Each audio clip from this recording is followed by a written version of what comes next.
ऐसा मिला है कि पबर रेखा सुबह जब जगती थी तो सबसे पहले अपने पति के दर्शन करती थी, और अपने पति के दर्शन ही नहीं, सबसे पहले अपने पति के चरण बंदन करती थी।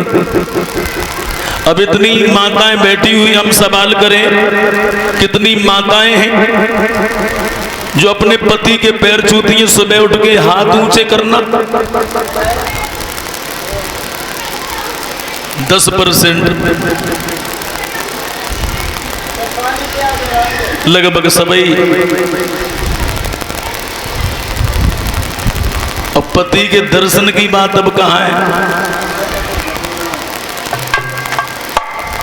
पहले तो जो मोबाइल में व्यस्त रहती हैं और फिर सवेरे 6 बार जगा तब तो जगती है, और जगने के बाद में अब दर्शन की बात को करे, सबसे पहले शीशा उठाती कि रात में बिंदिया तो नहीं कुछ चली गई।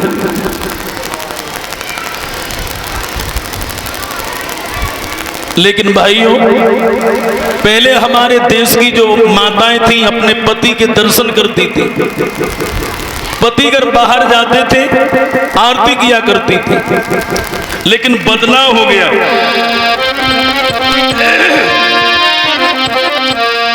केवल आधुनिक नारी को, आज की नारी को केवल काय का शौक है कि रह गया शौक इनको केवल और अपनी कोठरी सजाने का। इंस्टाग्राम रील बनाने का और फिल्मी गाना गाने का।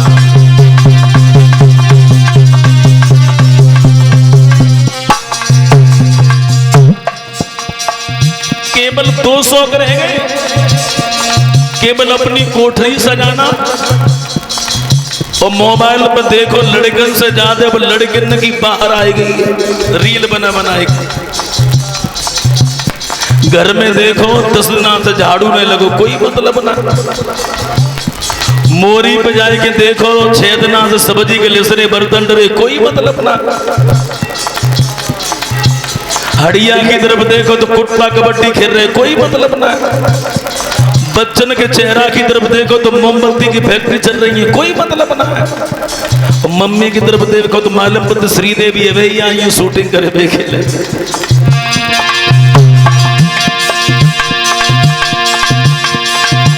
रह गया शौकीन को केवल अपनी कोठरी सजाने का। इंस्टाग्राम रील बनाने का और फिल्मी गाना गाने का।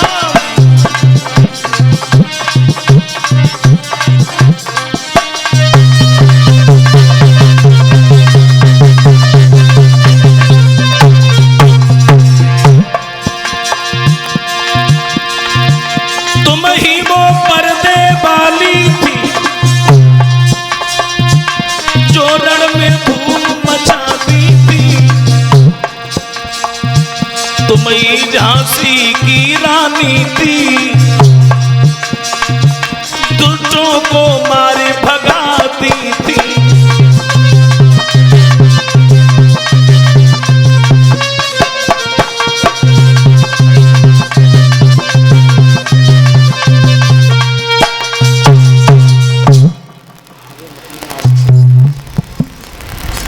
इधर पवन रेखा सुबह अपने पति के दर्शन करती है। एक दिन पवन रेखा ने अपनी सहेलियों को साथ में लिया और सहेलियों को साथ लेने के बाद में रथ में सभी सहेलियों को बैठा लिया और स्वयं रथ में बैठने के बाद वन विहार करने के लिए चली। वन में पहुंच जाती है पवन रेखा और वन में पहुंचने के बाद में सहेलियों के साथ में वन में घूमने लगी। लेकिन वहां पर एक दुर्मलिक नाम का राक्षस था। उस राक्षस ने जैसे पवन रेखा के सुंदर नूर को देखा तो पवन रेखा की सुंदरता पर वो राक्षस मुग्ध हो गया। सोचने लगा पवन रेखा बहुत सुंदर है, लेकिन ये पतिव्रता भी है। अगर मैंने इसके बदन से हाथ लगाया तो ये हमें जलाकर भस्म कर देगी, लेकिन इससे मिलना अवश्य है, चाहे मरना हो चाहे जीना हो। और एक बात याद रखना भक्तों, जो कामी लोग होते हैं ना, उन्हें मरने और जीने की कोई परवाह नहीं रहती है। उस राक्षस ने जब देखा कि ये पतिव्रता है, तो उस राक्षस ने पहले अपनी माया दिखाना शुरू की। जो सहेलियों के साथ में बबर रेखा घूम रही थी, लेकिन उसी वक्त अचानक उसी वन में भयानक आंधी तूफान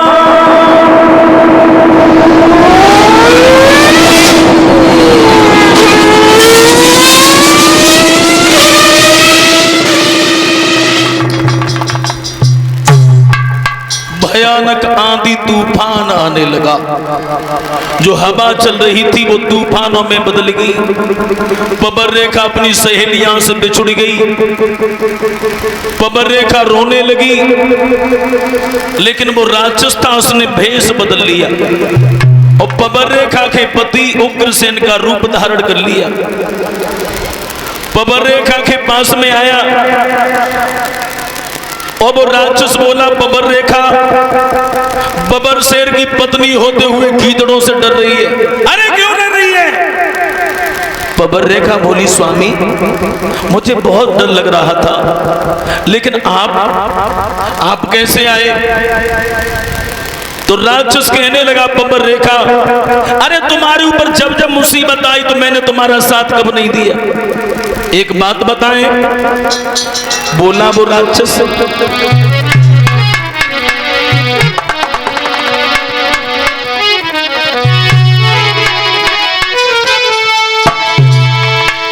कि बोला, ओ प्रिय रुदन छोड़ो और हाजिर है तेरा रखवाला, और मेरे सम्मुख तुझको देखे और है कौन भला हिम्मत वाला।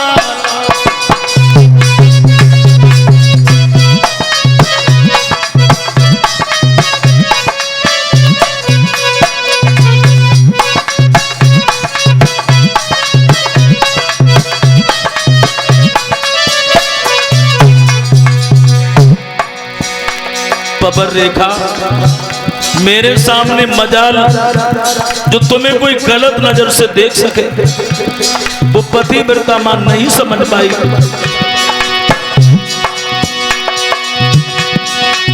इस बहार का सुख लूटे,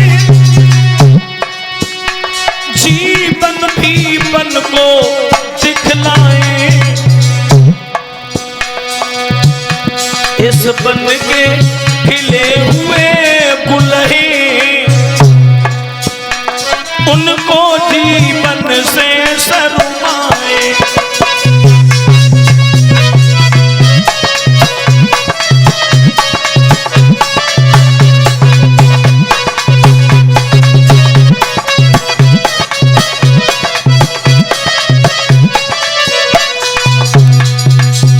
वो नहीं समझ पाई मां कि ये छलिया मीठी मीठी बातें बना रहा है। तो कैसे बानी चने किया सती संभोग, प्रकट हो गया अंत में पापी का सहयोग।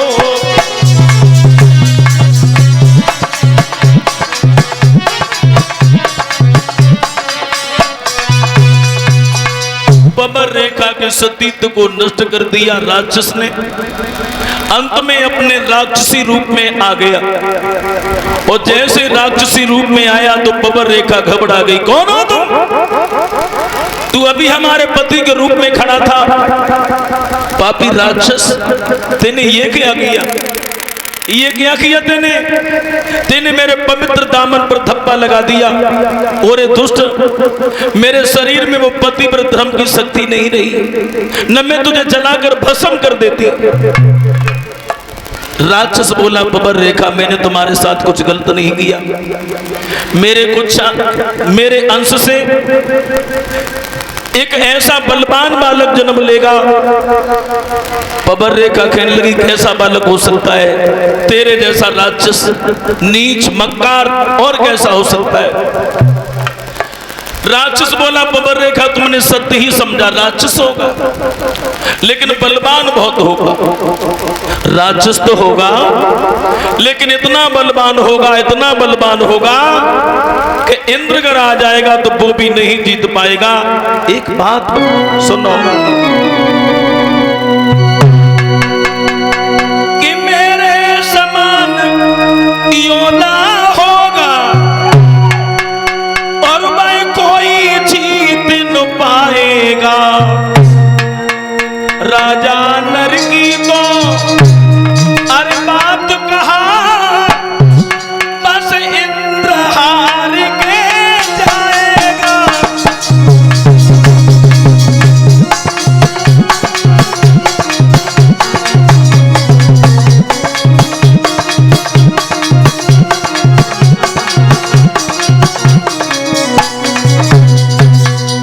जवाब दिया राजाओं की तो बात छोड़ो, अगर देवताओं का राजा अगर इंद्र आ जाएगा तो वो भी हार मान के एक बात और बताऊं कि ऋषियों मुनियों गौ ब्राह्मण को और बेशक वो बहुत सताएगा, पर इतना ध्यान रहे रेखा कि हर हाथों मारा जाएगा।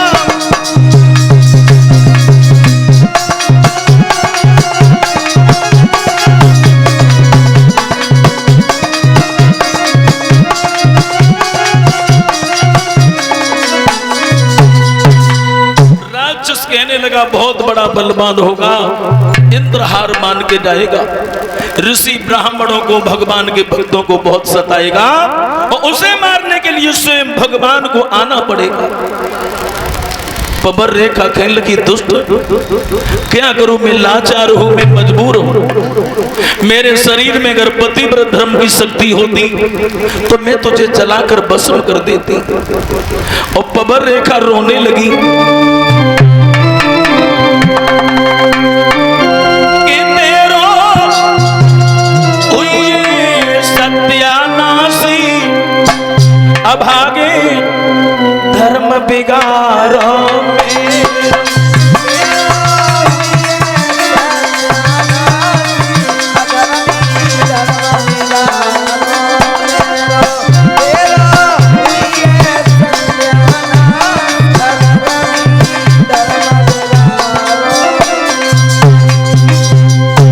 ओरे पापी कर पहले जान भी देती, अरे देख श्राप भस्म कर देती।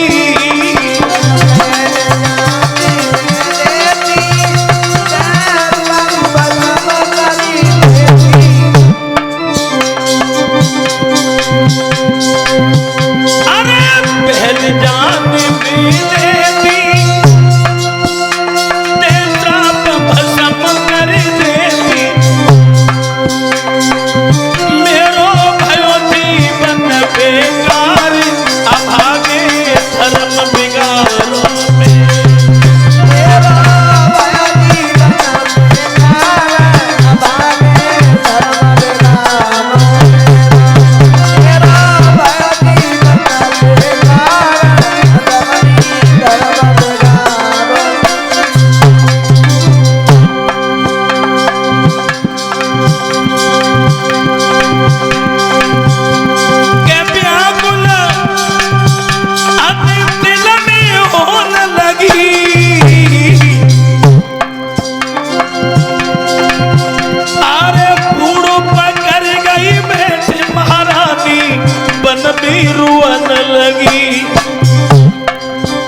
बबर रेखा रुदन करने लगी। राक्षस समझाता रहा और राक्षस वहां से गायब हो गया।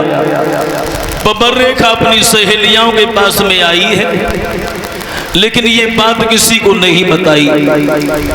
घर पर चली आई, समाज की लोक लज्जा के कारण अपने पति को भी ये बात नहीं बताई। धीरे धीरे धीरे धीरे भाइयों, बबर रेखा के उदर में उस पापी राक्षस का अंश पलने लगा। अब इस पापी का जब जन्म होने वाला था तो पृथ्वी पर बड़े अपशकुन होने लगे। और एक बात और बताए माताओं, कुल में जब सपूत जन्म लेता है तो सगुन होते हैं, और कुल को कलंकित करने वाला अगर कमीना बेटा पैदा हो तो असगुन हुआ करते। अब तो बड़े अपशकुन होने लगे। आकाश से तारे टूट टूट कर जमीन पर गिरने लगे। संत महात्माओं के चित्त मलिन होने लगे। दिन में श्वान रोने लगे। पृथ्वी थर थर कांपने लगी। आकाश हिलने लगा। घोर घड़ी नक्षत्र में पापी कंसे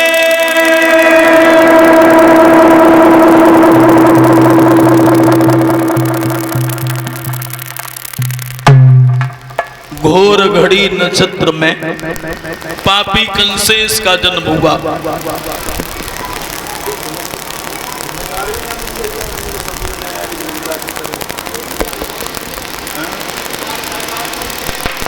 मेरे बंधुओं, अब इधर पापी कंसेश का जन्म हुआ, और जिस दिन इस दुष्ट का जन्म हुआ भाइयों, तो भयानक आंधी तूफान आई।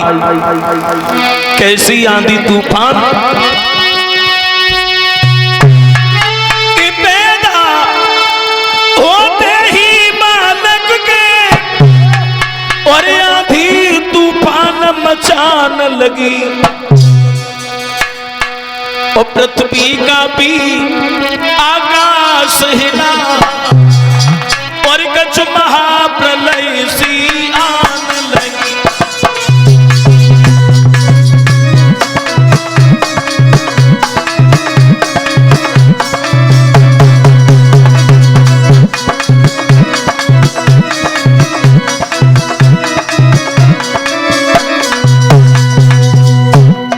जैसे बच्चे का जन्म हुआ, भयानक आंधी तूफान आने लगी।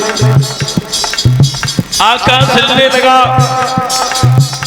पृथ्वी कांपने लगी, घोर असगुन होने लगे। और ये हमारे बड़े भाई श्रीमान सूरज यादव, जो हमारे ग्राम ओए नगला पाटना से हैं, 100 रुपए से हमें सम्मान कर रहे हैं। 10-10 रुपए हमारे समस्त साथियों को। घर में सुख शांति बनी रहे, धर्म क्षेत्र में सम्मान बढ़ता रहे, यही हमारी इच्छा आकांक्षा है।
से उस बच्चे का जब जन्म हुआ है तो बड़े असगुन हुए। वो असगुन हुए हैं तो उग्रसेन को बड़ी चिंता भई। उग्रसेन ने अपने कुल पुरोहित पंडित जी गर्गाचार्य को बुला लिया और गर्गाचार्य से कहा है, महाराज इस बालक ने जन्म लिया है न मालूम कौन सी घड़ी में। बड़े असगुल हो रहे हैं, सैकड़ों बच्चे मारे गए। इस बालक की दिन दिशा देखकर हमें ये बताओ, इस बालक का क्या नाम होगा, आगे चलकर ये कैसे काम करेगा। तो गर्गाचार्य पंडित जी ने जब कंस की दिन दिशा देखी तो जवाब दिया, महाराज ये बालक तुम्हारे कुल में कलंक बन के आया है और ये बालक हमेशा तुम्हें नीचा दिखाता रहेगा, इसलिए इसे मार दीजिए। अगर मारना न चाहो तो जमुना में बहा दीजिए। उग्रसेन कहते हैं बच्चा है, मारा तो नहीं जाएगा, लेकिन हम इसे छोड़ेंगे भी नहीं। उग्रसेन ने उस कंस को एक वस्त्र में लपेटा, एक काट के संदूक में बंद किया और वही संदूक जमुना में फेंक दिया। कंस को बहा दिया जमुना में। अब वो संदूक बहता बहता चला गया बटेश्वर में। और बटेश्वर के पास में जो सौरीपुर गांव है, सौरीपुर गांव के रहने वाले जो महाराज सूरसेन थे, वो जमुना में स्नान कर रहे थे। उन्होंने जब बहता हुआ संदूक देखा है तो संदूक को निकाला, खोल के देखा जिसमें घट्टा घट्टा सा बालक है। सूरसेन उस बच्चे को लेके आए अपने घर पर। अपनी पत्नी से कहा, लो एक बालक तो पहले से परमात्मा ने दिया जिसका नाम वसुदेव है, और ये दूसरा बालक हमें जमुना मैया ने दिया है। जितना प्यार तुम वसुदेव को करती हो उतना ही प्यार तुम इस बच्चे को भी करना। अब कंस का जन्म हुआ मथुरा में और पालन हुआ बटेश्वर में। धीरे धीरे धीरे धीरे कंस 11 साल का हो गया और 11 साल का बच्चा बड़ा हो जाता है। देवर्षि नारद ने सोचा कि पृथ्वी का भार पैदा हो गया है, लेकिन मैं इसे सूचना दूं तो ये उपद्रव करे, अत्याचार करे, भगवान जल्दी आए अवतार लेके। तो देवर्षि नारद ने बीड़ा उठाया और बीड़ा उठाए के बाद चले।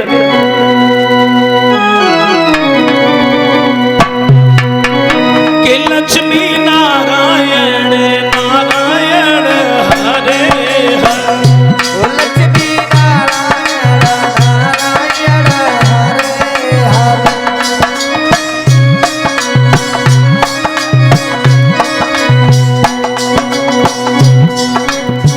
हरे। सभी माता बहनें ताली बजा के भगवान का कीर्तन बोल ले।